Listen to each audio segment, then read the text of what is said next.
इस कार्यक्रम के पुण्यार्जक हैं श्रीमती पुष्पा देवी, गेंदालाल जी, सीमा, विनोद कुमार, जिकिशा लव, अर्चिज, हृदय एवं समस्त फांदोद परिवार उदयपुर राजस्थान।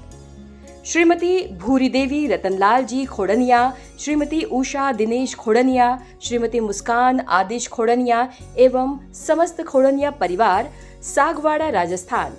KRE अरिहंत दाबोक उदयपुर।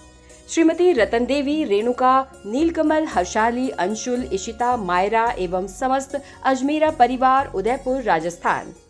प्यारी परिभव्यात्मा, 9:06 हो रहे हैं।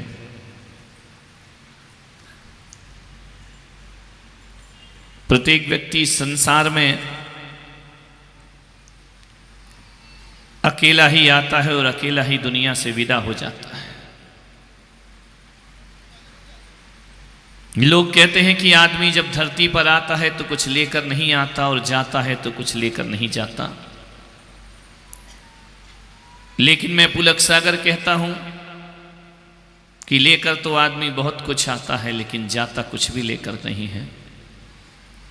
कुछ लेकर इंसान आए या ना आए, मनुष्य आए या ना आए, इस धरती पर प्रत्येक व्यक्ति, प्रत्येक प्राणी अपना एक शरीर लेकर आता है, लेकिन जाता है तो शरीर भी छोड़ करके चला जाता है। कौन कहता है कि आदमी कुछ लेकर नहीं आता है? धन दौलत रुपया पैसा लाए या ना लाए, एक शरीर तो वह साथ में जरूर लेकर आता है।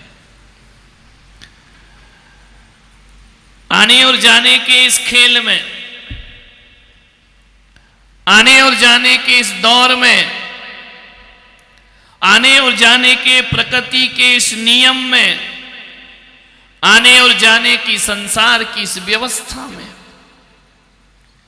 जो आने और जाने के बीच का जो वक्त है वो जीवन हुआ करता है। ध्यान रखना, जन्म आना जन्म है और जाना मृत्यु है, और बीच का जो समय है वह आदमी का जीवन हुआ करता है। आपसे मैं निवेदन करना चाहता हूँ कि हम लोग उस जीवन को जिस परिवेश में जीते हैं, हम लोग उस जीवन को जिन लोगों के बीच जीते हैं, हम जैसा जीवन अपने आप के लिए पसंद करते हैं, जैसे हम अपने आप को स्थापित करते हैं, मान्यवर वह जीवन यदि बनता है, जीवन यदि संवरता है, जीवन यदि बिगड़ता है, तो उस समूह का कुछ नाम होता है जिसे हम समाज कह करके बुलाया करते हैं। मनुष्यों का एक समूह, ध्यान रखना, मनुष्यों का समूह ही समाज नहीं होता है। पशु पक्षियों का भी अपना एक समाज होता है, जानवर का भी एक अपना समाज होता है, परिंदों का भी अपना एक समाज होता है, वह भी समूह में रहा करते हैं। जंगल के जानवर समूह में रहा करते हैं। हाथियों का अपना एक समाज है, सिंहों का अपना एक समाज है, ध्यान रखना, बंदरों का अपना एक समाज है, गायों का अपना एक समाज है, और परिंदों का अपना एक समाज। हर व्यक्ति सामाजिक प्राणी है, वह समाज के बीच रहता है, सुख दुख बांटता है, अपने पराये का बोध करता है, समूह के बीच, समाज के बीच रहकर अपनी संवेदनाओं का आदान प्रदान करता है। मान्यवर, ईंट पत्थरों से समाज का निर्माण नहीं होता है। तुम्हारे घर कितने खूबसूरत बन गए, इससे समाज का कोई संबंध नहीं है। मान्यवर, एक बात ध्यान रखना, ईंट पत्थरों को सुव्यवस्थित और सुयोजित तरीके से जो निर्माण होता है उसे मकान कहते हैं, और भाईचारा और प्रेम से जिसका निर्माण होता है उसे समाज कहा जाता है। ध्यान रखना, समाज में भाईचारा होना चाहिए, समाज में सौहार्द होना चाहिए, समाज में प्रेम होना चाहिए, समाज में इंसान को इंसान का दर्जा दिया जाना चाहिए। मान्यवर, आपसे मैं निवेदन करूंगा, इस समाज का निर्माण ना हम करते हैं ना आप करते हैं। इस समाज का निर्माण हजारों लाखों अरबों वर्षों पहले इस धरती पर कोई समाज नाम की चीज देकर गया। ऐसा कोई महापुरुष इस धरती पर हुआ तो प्रथम तीर्थंकर ऋषभदेव हुए, जिन्होंने समाज की संरचना की, समाज का निर्माण ऋषभदेव ने किया। ध्यान रखना। अरबों वर्षों पहले हुए, खरबों वर्षों पहले हुए। उसने समाज को एक व्यवस्था प्रदान की। ध्यान रखना, भगवान महावीर ने तीर्थों का निर्माण किया। तीर्थ दो तरह के होते हैं। एक वो होते हैं जहां सुंदर सुंदर मंदिर बनते हैं, समाधियां बनती हैं, जहां कलात्मक इमारतें बनाई जाती हैं। एक तीर्थ वो हुआ करते हैं, ध्यान रखना। एक तीर्थ वो होते हैं जिसे हम मनुष्य मिलकर के बनाया करते हैं, और एक तीर्थ वो होते हैं जिसे तीर्थंकर बनाया करते हैं। ध्यान रखना। और मैं जहां तक सोचता हूं कि तीर्थों के निर्माण से ही उन्हें तीर्थंकर कहा जाता है, तीर्थों के निर्माण से ही उन्हें तीर्थंकर कह के पूजा जाता है। यदि वो तीर्थ का निर्माण ना करते तो दुनिया उन्हें तीर्थंकर कहकर कभी बुलाती नहीं। तीर्थों का निर्माण करते। मनुष्य ने भी तीर्थ बनाए, गिरनार बनाया, चंपापुर बनाया, सम्मेद शिखर बनाया, और भी बहुत सी तीर्थों का मनुष्य ने निर्माण किया। ईंट पत्थर के तीर्थों का मनुष्य ने निर्माण किया। ऊंचे ऊंचे पर्वतों पर तीर्थ बनाए, किसी ने नदियों के किनारे तीर्थ बनाए, किसी ने वीरान जंगलों में तीर्थों का निर्माण किया। लेकिन मैं आज पुलक सागर आपके बीच किसी इमारती तीर्थों की बात नहीं करूंगा, मैं किसी मंदिर निर्माण की बात नहीं करूंगा, मैं किसी पहाड़ के ऊपर किसी मूर्ति को रखने की बात नहीं करूंगा। वह भी जरूरी है, होना चाहिए। लेकिन मैं आज पुलक सागर यदि आपके बीच मुखरित हो रहा हूं तो मैं ईंट पत्थर या हमारे बनाए तीर्थों के लिए नहीं, यदि मैं आज यहाँ इस टाउन हॉल में आकर के बैठा हूं, मैं उस तीर्थ की बात करूंगा जिसे स्वयं भगवान महावीर ने अपने हाथों से बनाया है। ध्यान रखना, स्वयं महापुरुष जिसे बनाया करते हैं। भगवान महावीर ने 4 शाश्वत तीर्थ बनाए। ध्यान रखना, जीवंत तीर्थ, ज्यादा नहीं बनाए उन्होंने, 4 तीर्थ बनाए। हमने कितने बना लिए? हजारों तीर्थों की रचना कर दी, कोई गिनती नहीं है भाई। लेकिन मैं आपसे कहता हूं, मेरे महावीर ने केवल 4 तीर्थों की रचना की। 4 तीर्थ बनाए, 4 आर्य सत्य बनाए, 4 आयाम बनाए, 4 जिंदगी के सूत्र बनाए। और भगवान महावीर ने ईंट पत्थरों के तीर्थ नहीं बनाए। भगवान महावीर ने ये नहीं कहा कि जहां पुरुषों के चरण पड़े वो तीर्थ है, वह तो तीर्थ होता ही है। लेकिन महावीर की सोच देखो, उन्होंने गंगा किनारे, उन्होंने सरयू किनारे, उन्होंने पर्वतों के ऊपर किसी इमारत का निर्माण नहीं किया। महावीर दूरदृष्टि थे। महावीर ने पाषाण के पत्थरों के तीर्थों का नहीं बल्कि चैतन्य तीर्थों का निर्माण किया। उन 4 तीर्थों के नाम भगवान महावीर ने दिए, मुनियारी का, श्रावक श्राविका। ये 4 तीर्थ भगवान महावीर के द्वारा बनाए हुए तीर्थ हैं। ध्यान रहे, ये जीवंत तीर्थ है, ये चैतन्य तीर्थ है। इन 4 तीर्थों को आज दुनिया एक आदर्श समाज के रूप में जाना जाता है। इस समाज भी एक तीर्थ है मेरे भाई, इंसान भी एक मंदिर है मेरे भाई। आपसे मैं निवेदन और आग्रह करना चाहता हूं, केवल पत्थरों से कोई पूजा नहीं जाता है यदि इंसान ना हो। भगवान महावीर कहते हैं यदि ये 4 चैतन्य तीर्थ नहीं होंगे तो अचेतन तीर्थों को संभालने वाला दुनिया में कोई। देखिए, पहले चैतन्य तीर्थ बनाओ, पाषाण के नहीं, इंसान को तीर्थ बनाओ। मुनियारी का, श्रावक श्राविका, संतों का भी एक समाज है, साध्वियों का भी एक समाज है, और श्रावक श्राविकाओं का भी एक समाज हुआ करता है जिसे भगवान महावीर ने निर्मित किया अपने हाथों से। आपसे निवेदन है, कैसी समाज का निर्माण होना चाहिए, कैसे हो इस तीर्थ का निर्माण।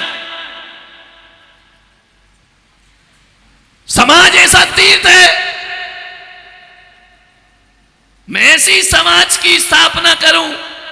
भगवान महावीर ने कहा जिसके धरातल पर अहिंसा और अपरिग्रह होना चाहिए। ध्यान रखना, भगवान महावीर ने ऐसे तीर्थ के बारे में सोचा विचार किया, ऐसा समाज जिसके साथ झूठ है, जिसके समाज नशा है, जिसके पीछे व्यसन है, जिस समाज में व्यभिचार होते हैं, जिस समाज में दुर्गुण हुआ करते हैं, महावीर कहते हैं उस समाज का निर्माण कभी नहीं हो सकता है, उस समाज का आने वाला कल सुरक्षित नहीं हुआ करता है, उस समाज को अपने आप को स्थापित करने में सदियां बीत जाया करती हैं। ऐसा समाज हो जो व्यसन मुक्त समाज होना चाहिए, ऐसा समाज हो जो फैशन मुक्त समाज होना चाहिए, ऐसा समाज हो जहां पर अहिंसा, करुणा और प्रेम का संगीत बजना चाहिए। वह समाज आने वाले भविष्य का निर्माता हुआ करता है। एक आदमी बोला, महाराज ये जैन लोग इतने पैसे वाले क्यों होते हैं? इनके पास इतना रुपया क्यों होता है? ये करोड़ों करोड़ों दान कैसे कर देते हैं? मोदी जी ने सर्वे कराया, इस देश में सबसे ज्यादा साक्षर समाज है, भले मुट्ठी भर समाज हो, सबसे पढ़ी लिखी समाज यदि सर्वे किया गया तो जैन समाज सबसे ज्यादा पढ़ा लिखा समाज हुआ करता है। सर्वे किया गया, मोदी जी ने, इंडिया टुडे ने सर्वे किया कि सबसे ज्यादा टैक्स कोई देता है तो वह जैन समाज सबसे ज्यादा टैक्स दिया करता है। उन्होंने सर्वे कराया कि सबसे ज्यादा पढ़ी लिखी महिलाएं किसी समाज में हैं तो भारत के जैन समाज के पास सबसे ज्यादा पढ़ी लिखी, सबसे ज्यादा दानी समाज यदि कोई है तो जैन समाज है। आज हिंदुस्तान में जितनी भी गौशालाएं चल रही हैं, मैं विश्वास के साथ कहता हूं कि 80% गौशालाएं जैन समाज के द्वारा संचालित हुआ करती हैं। इतना संपन्न समाज, पढ़ा लिखा समाज, लक्ष्मी पुत्र समाज। लोगों ने कहा ये जैनी क्या करते हैं, इनके पास इतना पैसा कहां से आता है, ये इतनी दौलत कहां से ले आते हैं, क्या करते हैं? ये भी तो हिंदुस्तान में रहते हैं, मुट्ठी भर है। ध्यान रखना, कोई बहुत ज्यादा नहीं है, पैसा ज्यादा बड़ी समाज नहीं है। जैन समाज 1% भी नहीं है हिंदुस्तान में, मेरे भाई ध्यान रखिए। लेकिन ये 1% से भी कम समाज कैसे अपना आदर्श स्थापित कर पाई है? 1% से भी कम समाज कैसे अपना वजूद कायम किए हुए बैठी है? कैसे इतनी मुट्ठी भर छोटी सी समाज कैसे पूरे दुनिया में एक आदर्श समाज के रूप में जानी जाती है? मान्यवर, हमने सोचा कि हम वो समाज के लोग हैं, हम ऐसे लोग हैं, ऐसी समाज में हमारा जन्म हुआ है, ऐसी जगह हमने अपना जन्म लिया है। मैं सौभाग्यशाली अपने आप को समझता हूँ। मेरे से एक पत्रकार ने पूछा, महाराज यदि अगला जन्म हुआ तो आप क्या जन्म लेना चाहते हैं? मैंने कहा मेरा अगला जन्म नहीं, जितने भी जन्म हो वो जैन समाज में मेरा जन्म होना चाहिए। मैं यही प्रार्थना करता हूँ और हर जन्म में मैं संत बनूं। ना मुझे सम्राट बनना है, ना मुझे ग्रस्त बनना है। हे परमात्मा, जब तक मोक्ष की प्राप्ति ना हो, हर जन्म में मुझे संत का बाना प्रदान करना। ध्यान रखिए, हर जन्म में मुझे यही जन्म चाहता हूं। बोले आप इस जीवन से दुखी नहीं है? मैंने कहा जी मेरे जैसा सुखी संसार में कोई नहीं होगा। महावीर का पथानुगामी बना, ऋषभदेव के वंश में जन्म लिया, उनके आदर्शों को जीने का प्रयास कर रहा हूं। इससे बड़ा सौभाग्य दुनिया में कोई दूसरा नहीं हुआ कर। हर जन्म में यही मिलना चाहिए। अगर जन्म हो दोबारा, मैं रोज मंदिर में कहता हूं भगवान, अगर जन्म हो दोबारा मानव जन्म मिले और फिर से यही जिनालय जिनवर शरण मिले। ध्यान रखना, यही मिलना चाहिए। एक व्यक्ति ने कहा कि ऐसा क्यों? मान्यवर, मैं ये बात बोल के किसी अन्य संप्रदाय पर आक्षेप नहीं कर रहा हूं, वो अपने आप में आनंद में है, उनकी अपनी परंपरा है, उनका अपना जीवन है, वो भी आदर्श है। इसका मतलब ये नहीं कि मैं अन्य धर्म या अन्य समाज पर कोई व्यंग्य करूं, नहीं, मुझे माफ करना। मैं ऐसा कभी भी, मैंने अपने जीवन में किसी भी धर्म और किसी संप्रदाय को तिरस्कृत करने का भाव कभी मेरे जीवन में नहीं आया। और जिस दिन आ जाएगा उस दिन मैं महावीर का शिष्य होने के लायक नहीं रहूंगा। ध्यान रखना है मान्यवर, मेरे महावीर ने अनेकांतवाद सिखाया, मेरे महावीर ने शादवाद सिखाया, मेरे महावीर ने सह अस्तित्ववाद सिखाया, मेरे महावीर ने सिखाया कि ये दुनिया दुनिया व्यापार नहीं है, ये दुनिया एक परिवार हुआ करती है। ध्यान रखना, महावीर ने कभी लड़ना झगड़ना नहीं सिखाया। जैन धर्म ऐसा धर्म है जो कभी कन्वर्ट नहीं करता है, कभी धर्मांतरण नहीं करता है। जैन धर्म ऐसा धर्म है, वो किसी से नहीं कहता है कि अपना धर्म छोड़ो और हमारे धर्म में शामिल हो जाओ। ये बातें हमारे धर्मों में नहीं सिखाई जाती हैं। ध्यान रखना, हमारे यहाँ तो कहा जाता है अनेकांतवाद की दृष्टि से देखा जाए, जिसको जिसका आराध्य बनना है। महावीर कहते जिस परंपरा से जीना है जियो, लेकिन इंसान बन करके जियो और भगवान बन करके दुनिया से विदा हो जाओ। जैन धर्म कभी लड़ने झगड़ने वाला समाज नहीं है, मान्यवर, ध्यान रखिए। हम तो सबको गले लगा लेते हैं, हम तो ऐसे लोगों को अपने पास रख लेते हैं, लेकिन कभी भी जैनियों ने किसी की सेवा की तो उसके बदले में उन्हें अपना धर्म नहीं पकड़ाया। ध्यान रखना है, विचार करना है। अभी पूर्व सांसद महोदय बैठे हैं, कोरोना में उनका बहुत ज्यादा शारीरिक क्षति हुई। अभी उन्होंने मुझे बताया, मैं इतना कहूंगा कि ये कोरोना जैसी बीमारी से, कोरोना जैसी महामारी से भी आप मेरी सभा में आकर बैठे हैं। ध्यान रखना, आप यही मैं कहूंगा कि ये मत सोचो कि कोरोना से हम हारे हैं, हम कोरोना फाइटर बन करके यहाँ पर बैठे हुए हैं। ध्यान रखना है, फ्रीडम फाइटर तो बहुत हुए, लेकिन कोरोना फाइटर जीने की जी विशा हमारे अंदर मौजूद हुआ करती है। विनोद मेरा भक्त यहाँ बैठा है, कोरोना में 50 लाख रुपए खर्च करके सारे उदयपुर में ऑक्सीजन की व्यवस्था का प्लांट उसने बनाया। मेरे पास फोन आया, महाराज मैं ये काम कर रहा हूँ।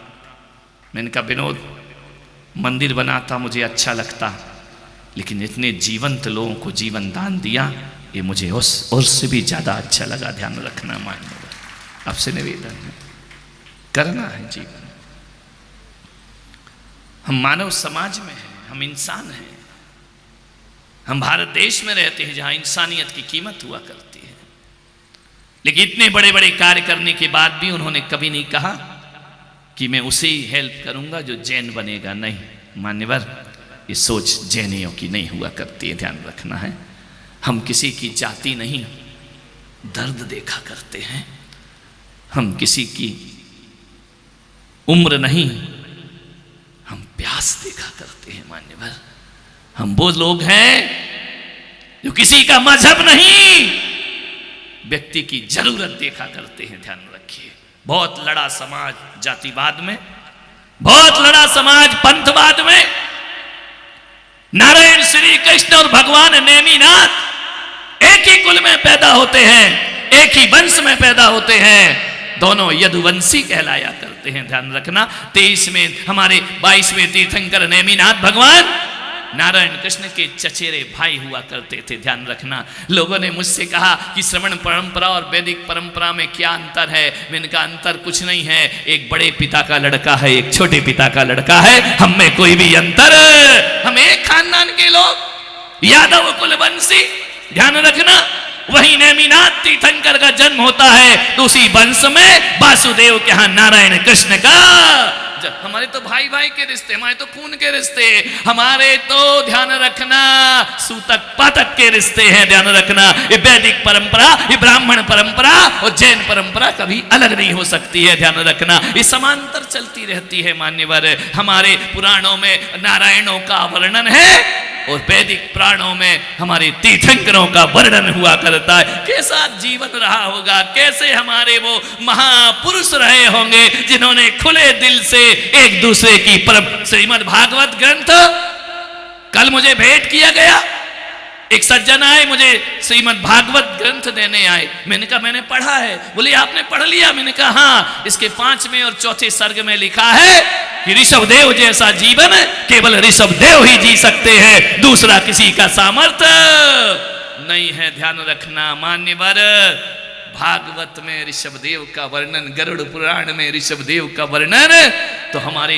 पद्म पुराण और हरिवंश पुराण में हमारे राम और नारायण कृष्ण का वर्णन हुआ करता है। ध्यान रखिए मान्यवर, आपसे निवेदन है हम एक ऐसी समाज का निर्माण करें जो एक दूसरे को नफरत की निगाह से ना देखे। मान्य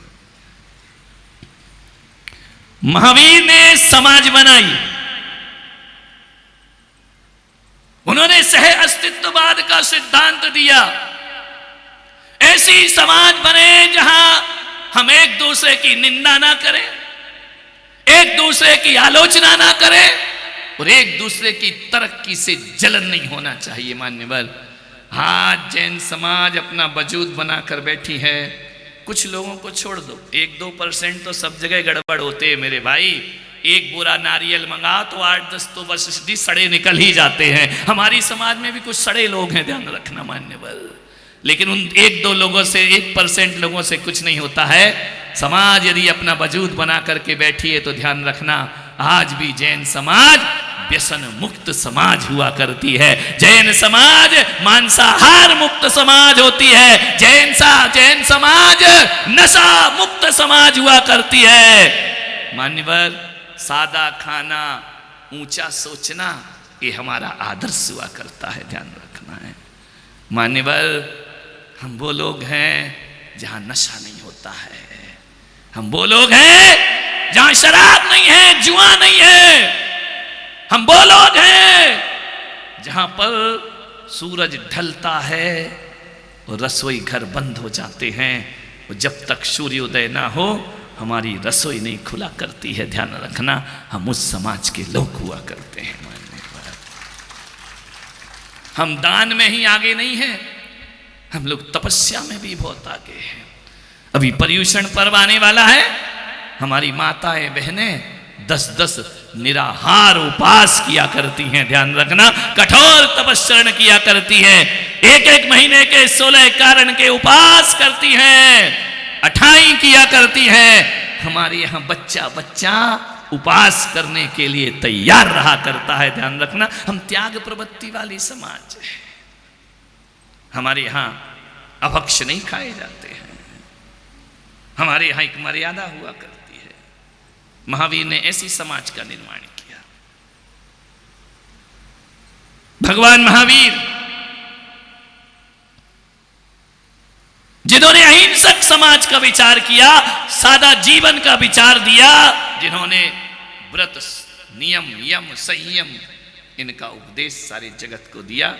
अभी ज्ञान गंगा महोत्सव चल रहा है और कुछ दिन बाद यहां पर तपस्या का महोत्सव चलेगा। ध्यान रखना, जिसे पर्युषण पर्व कहा जाता है। ध्यान रखना, हजारों लोग यहां पर उपस्थित होंगे।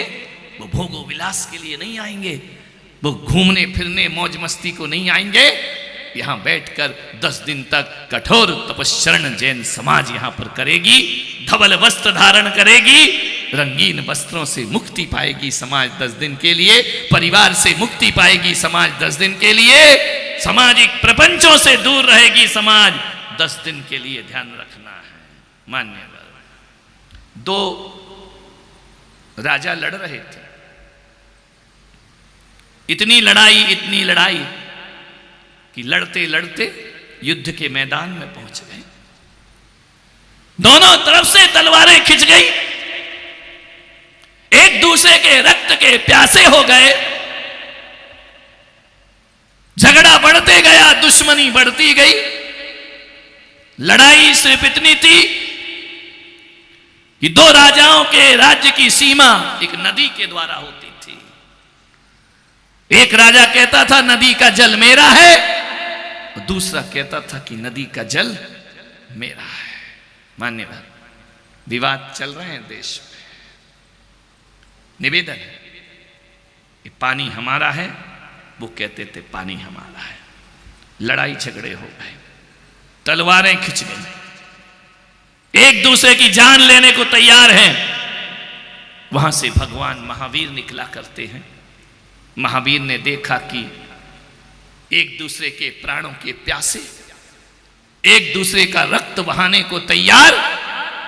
भगवान महावीर युद्ध के मैदान में गए और जहां करके उन्होंने तलवार पकड़ी राजा की। राजा ने कहा कि भगवान आप यहां क्यों? आप तो मंदिर में अच्छे लगते हैं। मैं पुलक सागर कहता हूं कि मंदिरों में नहीं, भगवान युद्ध के मैदान में अच्छे लगते हैं। ध्यान रखिए, मंदिर में रह के क्या करेंगे भगवान? जाकर के खड़े हो गए, दोनों राजाओं की तलवार पकड़ी महावीर ने, कहा कि ठहर जाओ, क्या करते हो? किस समाज का निर्माण करोगे तुम? राजाओं ने तलवार छोड़ी और पूछा भगवान महावीर से कि महावीर हमारा फैसला करो। भगवान महावीर ने कहा लड़ क्यों रहे हो तुम? बोले हम इस नदी के पानी के लिए लड़ रहे हैं। ये कहता है कि पानी मेरा है और वो कहता है पानी। भगवान महावीर ने कहा कि तुम खूब लड़ो, मैं तुम्हारी तलवारें नहीं छीनूंगा। इतने लड़ो, इतने लड़ो, इतने लड़ो कि लड़ाई की कोई सीमा ना रहे, पूरे निर्दोष लोगों को युद्ध में झोंक दिया जाए। लेकिन दोनों राजाओं से भगवान महावीर ने पूछा, बस मेरे एक प्रश्न का उत्तर दे दो, उसके बाद जितना लड़ना है लड़ो, मैं कभी तुम्हारी बाधा नहीं बनूंगा। राजाओं ने पूछा कि भगवान कौन सा प्रश्न है आपका? तो भगवान महावीर ने कहा, यह बताओ कि पानी महंगा है या खून महंगा है? पानी सस्ता है या खून सस्ता है? राजाओं ने एक दूसरे की तरफ देखा, बोले कि भगवान खून महंगा है, पानी सस्ता है। तो महावीर ने कहा कि पागलो, सस्ते के लिए महंगा क्यों बहाते हो जिंदगी में? ध्यान रखना, जो सस्ता है उसे महंगा बलिदान नहीं करना चाहिए। सस्ते के लिए महंगे की हिंसा क्यों करते हो? कहते हैं दोनों राजाओं के हाथ से तलवारें छूट जाती हैं कि सस्ते के लिए महंगा बहाया जा रहा है। बस वहां से भगवान महावीर एक अहिंसक समाज का निर्माण कर दिया करते हैं। ध्यान रखिए, समाज अहिंसक, हम वो लोग हैं, महाभारत का युद्ध हो रहा है, कौरव सेना पांडव सेना आमने सामने खड़ी है, युद्ध का मैदान है, अक्षौहिणी सेना नारायण कृष्ण की खड़ी है। नारायण कृष्ण अर्जुन को आदेश देते हैं कि अर्जुन, वो जो हाथी आ रहा है उसके गले में जो घंटी है उस पर सरसंधान करो। अर्जुन ने कहा कि नारायण, योद्धा योद्धा से लड़ता है, आप हाथी पर तीर चलाने की बात कर रहे हैं। अर्जुन ने कहा, नारायण कृष्ण ने कहा कि अर्जुन वक्त नहीं है, ज्यादा प्रश्न मत करो, हाथी पर सरसंधान करो। धनुष बाण उठाया अर्जुन ने, उठाकर नारायण के आदेश से तीर चलाया। तीर हाथी के गले में लगी घंटी पर लगा, घंटी टूट कर नीचे गिर गई। ध्यान रखना। अर्जुन ने कहा कि माधव समझ नहीं आया, मोबाइल मत देखो, माइक देखो, इसके लिए बुलाया है तुमको। अर्जुन ने कहा कि माधव समझ नहीं आया, एक घंटी पर सरसंधान क्यों किया? नारायण कृष्ण ने कहा कि अर्जुन समझे नहीं तुम, उधर से कौरवों की सेना, इधर से पांडवों की सेना है, और मालूम है एक टिटहरी ने इस कुरुक्षेत्र में अंडा दिया है, और हमारे युद्ध में वो निर्दोष कैसे मारा जाएगा? इसलिए मैंने कहा घंटी पर सरसंधान करो। घंटी अंडे पर जाकर गिरती है, युद्ध के मैदान में भी अहिंसा का संदेश दिया जाता है। मेरे भाई ध्यान रखना, मुझे उसकी सुरक्षा करना थी, वो मरना नहीं चाहिए। उस प्राणी का क्या दोष है, उसे क्यों मारा जाए? अर्जुन ने वहीं रथ पर बैठे बैठे नारायण कृष्ण की चरण वंदना किया करते हैं। हम वो लोग हैं युद्ध के मैदान में भी अहिंसा की बातें रखते हैं, और हम वो लोग हैं कुरुक्षेत्र में भी गीता को जन्म दे दिया करते हैं। ध्यान रखिए, युद्ध के मैदान में गीता का जन्म होता है।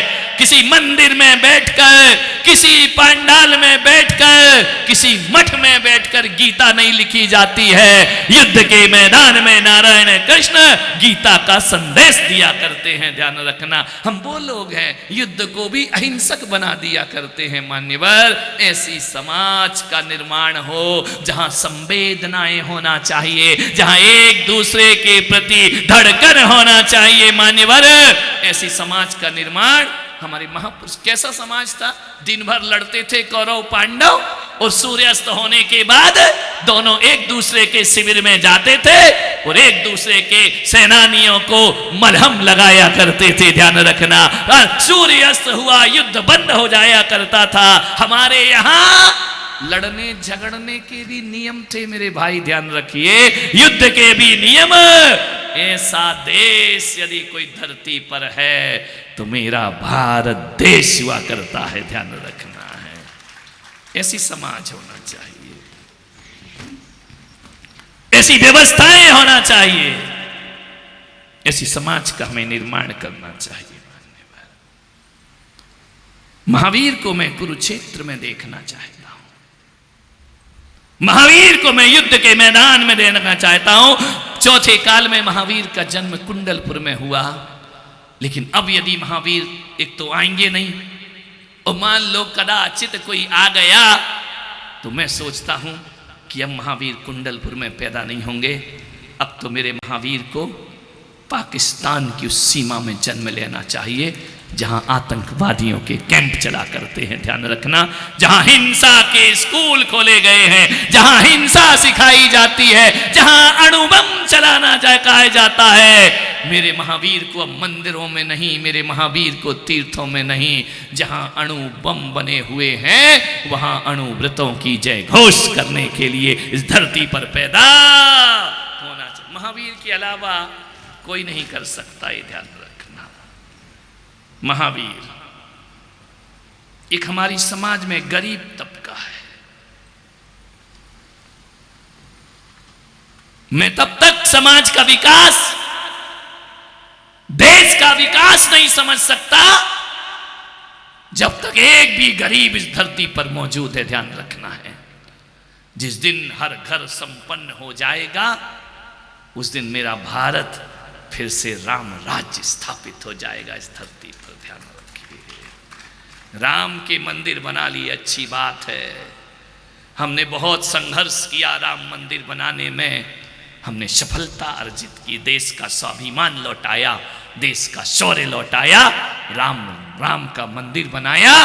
लेकिन मैं अब पुलक सागर कहता हूं, जितने संघर्ष से राम का मंदिर बना, आओ राम का आदर्श भी हम समाज के बीच स्थापित करने का प्रयास करें, राम का चरित्र भी स्थापित किया प्रयास करें, राम का जीवन भी हमारे जीवन में उतरना चाहिए। अकेले मंदिर से नहीं, राम नाम की चादर नहीं, राम नाम का आदर भी हमारे जीवन में होना चाहिए। मान्यवर, निवेदन है आपसे, गरीबी का उपदेश किसी महापुरुष ने नहीं दिया। अपरिग्रह का अर्थ गरीबी नहीं है, अपरिग्रह का अर्थ निर्धनता नहीं है, अपरिग्रह का अर्थ दरिद्रता नहीं है मेरे भाई। अपरिग्रह का अर्थ होता है कि हमारे पास इतनी दौलत हो कि हम किसी गरीब को अपने जैसा बनाने का सामर्थ्य रखते हो, उसे भगवान महावीर ने अपरिग्रहवाद कहा। ध्यान रखना, छुआछूत की भावनाएं, ऊंचा नीचा समाज, हमारी समाजों में झगड़े प्रारंभ हो गए हैं, इतने झगड़े हैं, एक कहता हम हुमड़ हैं, एक कहता हम नरसिंहपुरा है, एक कहता हम खंडेलवाल हैं, एक कहता हम जयसवाल है, एक कहता हम पोरवाल हैं। मेरे भाई कैसे बटोगे, कब तक बटोगे, इनमें विचार करिए। ये हमारी समाज का कार्यक्रम है, ये उनकी समाज का कार्यक्रम है। मेरे भाई, संत आता है तो किसी समाज के कार्यक्रम में नहीं आता, संत आता है तो महावीर के कार्यक्रम में संतों का अवतरण हुआ करता है। कौन सा समाज, कौन सा मंदिर, बड़ी शान से लिखते हो ये हुमड़ समाज का मंदिर है, ये नरसिंहपुरा समाज का मंदिर है। अरे मैंने कहा इन समाज ने ऐसा क्या किया जो इनके मंदिर बनाए गए? ध्यान रखना, ये किसी समाज के मंदिर नहीं है, मंदिर हैं तो केवल भगवान महावीर के मंदिर हैं, ऋषभदेव के मंदिर हैं। ये क्यों बोर्ड लगाए जाते हैं? क्या जैन मंदिर लिखना पर्याप्त नहीं होता है? क्या महावीर मंदिर लिखना पर्याप्त नहीं होता है? ये क्यों जातियां लगाई जाती हैं? ये पोरवाल, ये खंडेलवाल, ये जयसवाल। भगवान महावीर ने कहा बेटा मोक्ष जाना है तो सबसे पहले ये बाल उखाड़, उसके बाद मोक्ष की तेरी यात्रा। बाल बाल में बांट दिया समाज को, ध्यान रखना है, ऊंच नीच में बांट दिया समाज को। मान्यवर मैं चाहता हूं कि नहीं, इंसान की समाज है, इंसान की बस्ती है, इंसान बन करके आदमी को रहना चाहिए। वो समाज किस काम का है जो स्वार्थ की नींव पर खड़ा होता है? वो समाज किस काम का है जो एक दूसरे के ईर्ष्या भाव रखा करता है? वो समाज किस काम? कैसा हो गया हमारा समाज? टांग खिंचाई। आज तो समाज तो छोड़ो, मुझे माफ करना, मुझे बोलना चाहिए या नहीं बोलना चाहिए, साधु संत भी तथाकथित समाज को तोड़ने में लग जाया करते हैं। उनके बयान ऐसे होते हैं, उनके स्टेटमेंट ऐसे होते हैं, समाज को विभाजित कर दिया जाता है। एक संत दूसरे संत की प्रभावना बर्दाश्त नहीं करता है, एक संत दूसरे संत की ऊंचाइयां बर्दाश्त नहीं करता है। समाज को उपदेश देते हैं और हम साधु संत ही एकता के साथ नहीं जी पाते हैं। मेरे भाई, आपसे मेरा निवेदन है, एक बात ध्यान रखना, समाज जब भी बनता है तो साधुओं से बनता है, और समाज जब भी टूटता है तो इन साधुओं से समाज टूटा करता है। ध्यान रखिए, ये बेहिचक स्वीकार करना चाहिए। मान्यवर, आपसे मेरा निवेदन है, पंथवाद में लड़ा दिया, जातिवाद में लड़ा दिया, संतवाद में लड़ा दिया, कितना लड़ेगा ये समाज? मान्यवर, आज सोशल मीडिया पर जब हम सुनते हैं ना, एक संत दूसरे संत पर कटाक्ष कर रहा है, एक संत दूसरे संत पर व्यंग्य कर रहा है। क्या हाल है ये महावीर के धर्म का? मान्यवर, हरे किसी की प्रशंसा ना कर सको तो इस जुबान से किसी की बुराई भी मत किया करो। जावाणी के ज्ञान से सूझे लोकालोक, सोवाणी मस्तक धनु सदा देत हो धोख। हे जिनवाणी भारती तो ही जपो दिन रे, जो तेरा शरणा गहे सो पावे सुख चैन। 9 बार नमोकार मन, जिन्हें नमोकार नहीं आता है अपने भगवान का नाम लें।